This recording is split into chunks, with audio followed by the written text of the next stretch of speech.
on va parler énergie, bien sûr, au cœur de la problématique. En cette période de crise où le prix du mégawattheure atteint des sommets, comment la question énergétique impacte-t-elle l'attractivité des territoires? On va en parler tout de suite donc avec Hervé Mignon. Bonjour, il est avec nous, il est directeur du développement économique et des territoires chez RTE. Vous êtes ingénieur X-Mine. Hervé Mignon est donc polytechnicien. Il a travaillé dans de grands cabinets ministériels à l'industrie et à l'environnement, pas des cabinets, dans les ministères. Et donc, il travaille chez RTE depuis 20 ans. C'est donc un fin connaisseur de RTE. Alors, peut-être avant d'entrer dans le vif du sujet de cette question de la crise énergétique qui nous impacte, rappeler qui est RTE, cet acteur essentiel, mais peut-être un peu un acteur de l'ombre dans le secteur énergétique en France. Merci et bonjour à tous et à toutes.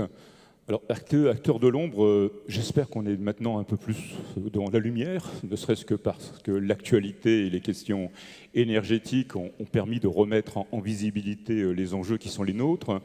Et peut-être pour repréciser ce que signifie, ce que fait, quelles sont les missions de RTE, rappeler que nous sommes le gestionnaire de réseau de transport d'électricité.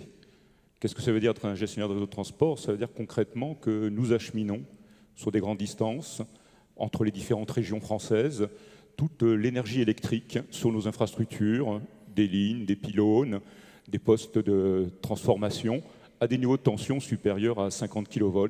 Donc c'est les grandes artères, ce sont les grandes autoroutes de l'électricité que chacun d'entre vous sur le territoire peut voir. Mais au-delà des infrastructures, nous gérons aussi les flux d'électricité. Et comme l'électricité a une particularité, à la différence du gaz ou d'autres combustibles, elle ne se stocke pas à grande échelle. Il faut, et là-dessus nous avons des équipes de dispatchers, des spécialistes sur ces sujets, assurer en temps réel l'équilibre entre l'offre et la demande, l'équilibre entre ce qui est produit et ce qui est consommé, entre ce qui est injecté sur le réseau et ce qui est soutiré par des consommateurs par ailleurs. Donc cet exercice d'équilibre, il nous conduit à avoir un rôle fondamental au cœur du système électrique, à la fois parce que nous gérons le temps réel, nous gérons aussi des questions d'anticipation, et nous nous préoccupons à la fois des aspects court terme, moyen terme, mais aussi long terme. Alors sur les territoires, quel est notre rôle? En tant qu'opérateur national, nous avons aussi, et il faut l'être conscient, et c'est important de le rappeler, une très très forte implantation territoriale. Nos ouvrages, plus de 100 000 km de lignes à haute et très haute tension, nos postes de transformation, c'est des interfaces qui permettent d'alimenter soit des réseaux de distribution, soit des grands clients, soit de recevoir l'énergie de grandes centrales de production hydraulique, éolienne, offshore ou thermique. Toutes ces infrastructures, eh bien, lorsque l'on constate la géographie et leur implantation, nous réalisons qu'elles sont présentes sur le territoire d'une commune sur deux en France. Donc, acteurs de l'ombre, j'espère que nous serons un peu plus aujourd'hui visibles vis-à-vis de vous. Et derrière cette question des infrastructures, il faut voir qu'il y a un fort besoin pour nous d'adaptation, de renouvellement, d'être en capacité d'anticiper l'arrivée des nouvelles formes d'énergie renouvelable, de suivre ce qui se passe sur la décarbonation de l'industrie. Et tout ça, ça nous conduit à avoir des investissements forts, des investissements industriels, sur lesquels nous faisons souvent appel à des acteurs territoriaux, des acteurs français, des investissements qui représentent aujourd'hui environ 1,6 milliard d'euros par an et qui vont certainement, dans la phase qui est devant nous, être en croissance. Et enfin, dernier point, peut-être moins connu ou qui reste un peu dans un cénacle d'experts, mais qui mérite d'être mis en visibilité, c'est que nous avons aussi un rôle très spécifique vis-à-vis des grands sites industriels. Ce n'est peut-être pas connu, c'est un point à rappeler. Aujourd'hui, les grands sites industriels, des acteurs industriels de la sidérurgie, de la papeterie, des acteurs qui est la chimie, de la métallurgie, qui ont besoin pour leur process d'un niveau de puissance et d'un niveau de qualité supérieur, sont directement raccordés à notre réseau. C'est-à-dire qu'à la différence de vous, moi, comme particulier, ils ne passent pas par le réseau de distribution, ils ont des installations qui sont directement raccordées et qui bénéficient du soutien et de l'acheminement du réseau de RTE. Ces acteurs-là, ils ne sont peut-être pas très nombreux à la maille nationale. Il y en a 650 sites répartis sur l'ensemble des territoires français. Mais ces 650 sites, à eux tout seuls, représentent quasiment les 2/3 de la consommation électrique industrielle française. Et le nombre d'emplois liés à ces sites est aussi équivalent à 2/3 du nombre d'emplois industriels présents sur le territoire français, lorsqu'on prend en compte l'ensemble des sites situés dans un rayon d'environ 10 km autour de nos postes d'alimentation. Dans tout cela, pour rappeler, par quelques chiffres, par quelques illustrations, que notre réseau, notre rôle, notre mission est bien d'être au service des territoires, d'être au service d'accompagnement de leur performance et d'être en capacité d'accompagner, de favoriser soit la réindustrialisation, soit le maintien du tissu industriel existant, en ayant des outils et des leviers d'action directs vis-à-vis notamment de la grande industrie actuelle et vis-à-vis aussi de nouveaux industriels que nous appelons comme vous, j'espère, de nos voeux, pour une implantation sur nos territoires régionaux et français. Alors c'est dire si le rôle de RTE est important, effectivement, dans cet aménagement du territoire. Avoir un réseau performant, c'est aussi un facteur d'attractivité pour les territoires et pour implanter ces gigafactories qu'on évoquait tout à l'heure, pour implanter aussi ces data centers qui sont très voraces en énergie. On en reparlera avec notre invité de 16h très certainement. Qu'est-ce que va rechercher le porteur de projet qui souhaite s'implanter? En fait, quels sont les facteurs clés de l'attractivité d'un bon réseau électrique, Hervé Mignon? C'est une bonne question. Et pour y répondre, nous avons procédé à une enquête. Nous avons pu interroger différents prospects. Des gens qui souhaitent implanter des gigafactories de véhicules électriques, des gens qui souhaitent implanter des grands data centers et qui s'intéressent sur ce que nous pouvons leur apporter. Et ce que vous avez là sur cette image, c'est la priorisation des 5 grands atouts, des 5 grandes qualités qu'ils attendaient de la part de notre réseau, du réseau français sur l'ensemble des territoires, bien évidemment. Premier élément, et ça a été un peu une surprise pour nous, c'est qu'au-delà des questions de coût, sur lesquelles on reviendra par la suite, un des arguments et une des attentes fortes de ces industriels, de ces prospects, c'était de pouvoir bénéficier d'une qualité, d'une performance de l'alimentation électrique de haut niveau. RTE est reconnu sur ce sujet. Les différents benchmarks internationaux qui sont effectués montrent que nous nous situons, en toute modestie, en haut de la fourchette internationale sur la zone Europe. Donc parmi les meilleurs en termes de qualité. Alors qu'est-ce que c'est la qualité? C'est la continuation d'alimentation, en clair, éviter des coupures, éviter des creux de tension. Et puis c'est la qualité de l'onde, elle-même électrique, qui est très important, qui le devient de plus en plus à l'heure où la numérisation, l'informatisation des procédés rend ces mêmes procédés, ces mêmes process de plus en plus sensibles sur ce sujet. Et donc nous avons un atout structurel, notre maillage, notre répartition sur l'ensemble du territoire, la redondance de nos ouvrages nous permet d'apporter une valeur, un plus, un critère différenciant par rapport à d'autres sites d'implantation éventuels. Autre atout, l'accompagnement. RTE a des implantations régionales, nous avons des délégations, nombre des agences ici présentes connaissent nos interlocuteurs régionaux. Ils sont à votre disposition pour vous accompagner sur les projets, pour apporter des réponses personnalisées, identifiées. Nous avons des guichets d'entrée spécifiques pour faciliter l'implantation territoriale et répondre à des questions parfois très techniques. Troisième atout, il est connu, mais il convient de le rappeler, c'est qu'on bénéficie en France, la plaque France bénéficie d'un mix énergétique, d'une production électrique fortement décarbonée. On parle bien évidemment des énergies renouvelables, l'éolien terrestre, offshore, le photovoltaïque, l'hydraulique aussi, important par les bassins dont nous disposons, et puis le parc nucléaire qui est décarboné. Et nous avons un indice carbone d'émission du CO2 par kilowattheure parmi les plus faibles au monde, l'ordre de 60 grammes par CO2 par kilowattheure. C'est des éléments qui peuvent attirer ou peuvent faciliter l'attractivité sur la plaque France d'investisseurs qui réfléchissent de plus en plus sur le long terme et qui se posent des questions sur la disponibilité de sources d'énergie décarbonée pour l'avenir. Deux autres éléments, deux autres atouts, peut-être plus rapidement. Le coût, alors je mets de côté, on va y revenir, je pense que ça a déjà été évoqué ce matin, l'inflation que l'on voit assez forte sur les coûts de l'énergie. Sur le raccordement, sur ce qui relève de la responsabilité directe de RTE, nos coûts de raccordement, nos coûts d'usage de notre réseau sont à la fois transparents, connus, et à la fois maîtrisés, dans le sens où les conditions que nous offrons pour l'accès à l'électricité permettent d'apporter des réponses immédiates, et elles sont favorables vis-à-vis des clients industriels qui souhaiteraient venir sur nos territoires. Puis dernier point, je l'espère, vous l'avez compris, derrière tous ces éléments, cette mise en avant des critères différenciants, nous avons aussi une forte mobilisation interne et un engagement de tous nos salariés et une capacité à apporter aux industriels concernés des éléments qui peuvent les rassurer sur les maîtrises des risques liés à une implantation, que ce soit sur les délais, les coûts, la consistance. Encore une fois, ça fait partie de nos engagements.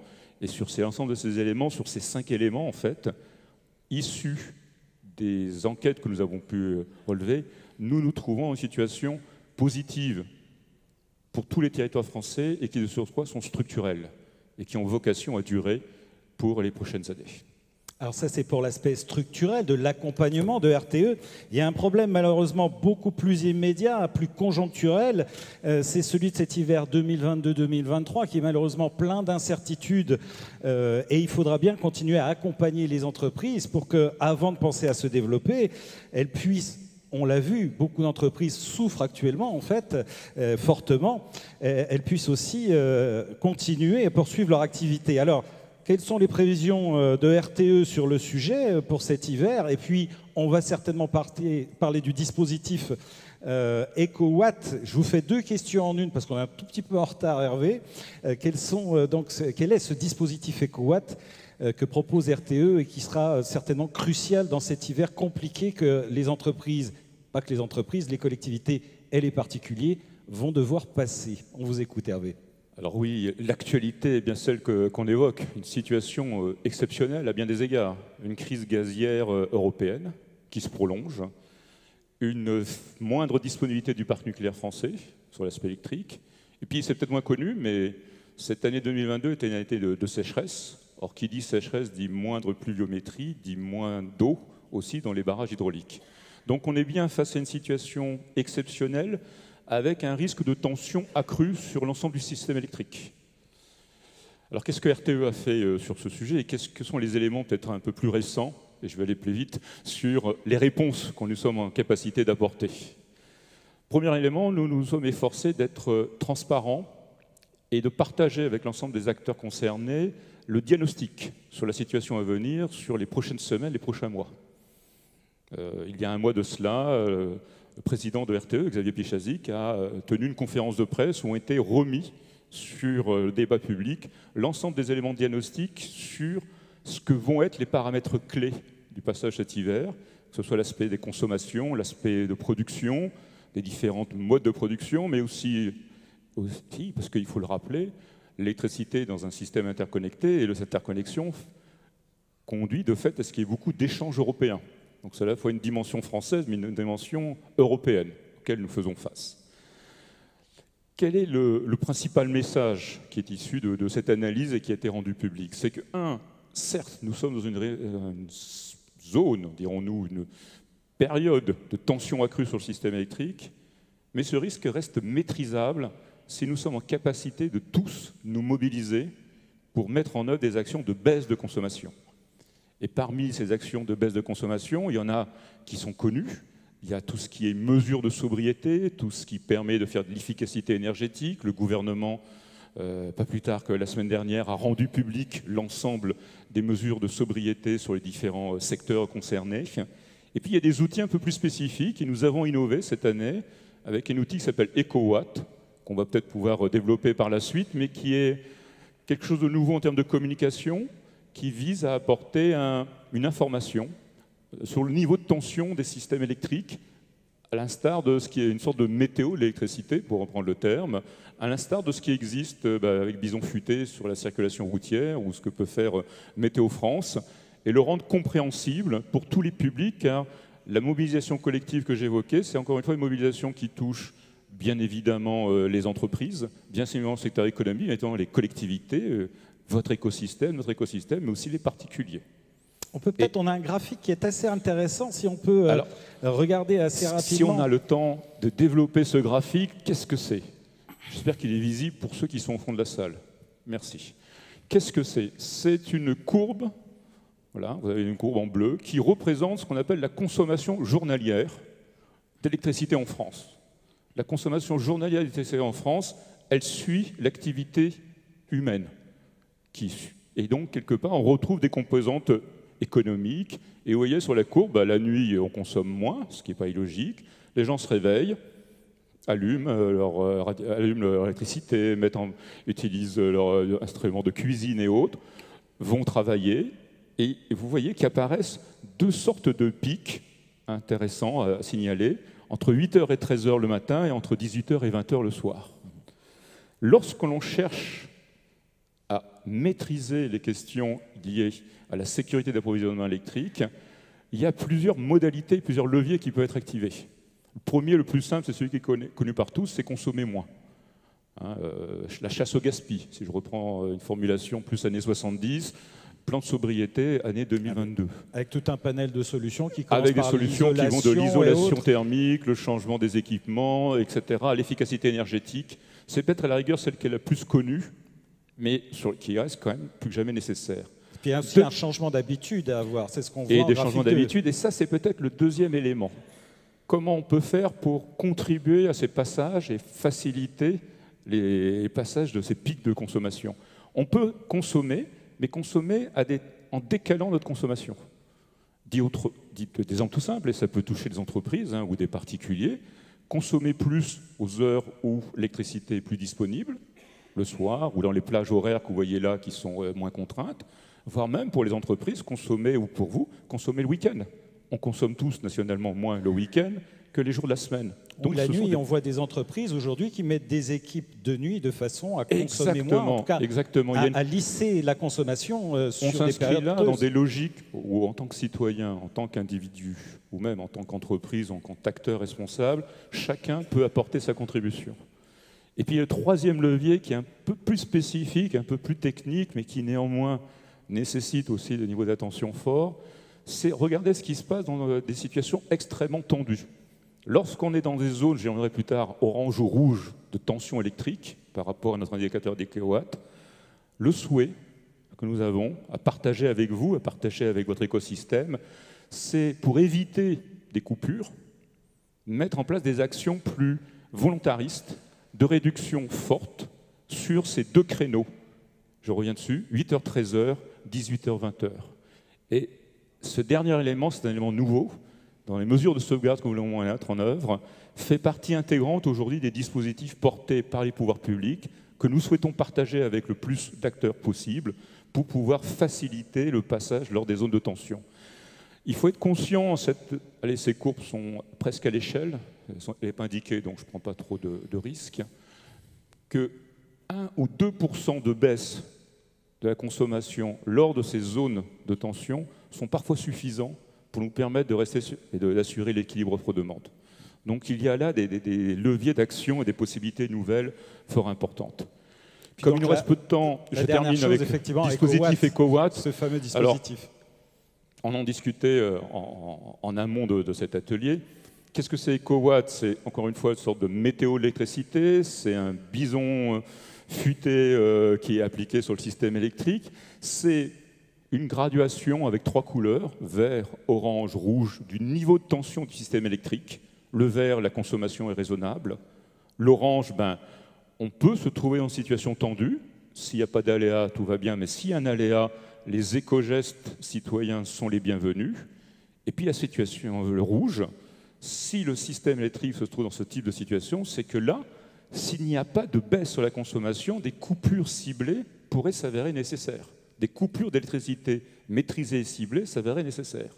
Et donc, à l'évidence, pour chacun d'entre nous, en tant que particulier, mais pour tous les écosystèmes, les collectivités, les entreprises, lorsque nous nous trouverons dans des situations où il y aurait des alertes rouges EcoWatt signalées, nous faisons appel au volontarisme, à la possibilité de décaler sur les 2 plages horaires que je vous avais indiquées auparavant, tout type de consommation électrique. Alors, pour que ça soit efficace, cet outil, il faut qu'il soit fait en anticipation. Donc notre engagement, c'est de fournir ces informations avec un préavis de 3 jours, donner 3 jours à l'avance quelles vont être les indications du niveau de tension. Et puis depuis maintenant la rentrée, depuis septembre, depuis la communication engagée avec les pouvoirs publics sur ce sujet, RTE se tient à la disposition de tous les acteurs. Nous avons des partenariats avec des chaînes de télévision, pour ne pas les citer, des partenariats avec des grandes entreprises. Nous sommes ouverts aux partenariats avec d'autres associations, d'autres fédérations professionnelles du secteur plus diffus. Nous avons aujourd'hui, et nos délégations, nos implantations territoriales sont en contact permanent avec les collectivités territoriales, des partenariats et des chartes qui sont signés. Tout ça pour illustrer le mouvement d'ensemble que constitue EcoWatt et la capacité, grâce à ce signal, d'être en mesure de maîtriser, voire de réduire notre consommation au moment où c'est le plus nécessaire. Et c'est cette logique-là que nous déployons. Mon intervention en fait partie. J'espère que le message aura été retenu et qui permettra en tout cas de maintenir votre information sur ces sujets.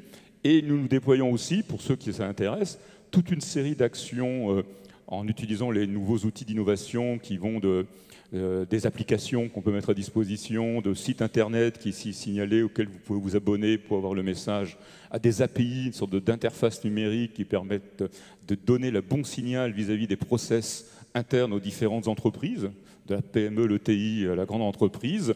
Nous mettons en place toutes ces dispositions pour assurer la bonne information, le plus en amont possible des acteurs, et veiller par là à ce que, à la rigueur, nous ne soyons pas en nécessité d'appliquer d'autres mesures de sauvegarde plus contraignantes. Merci à Hervé Mignon d'avoir fait le déplacement de Paris pour venir nous voir.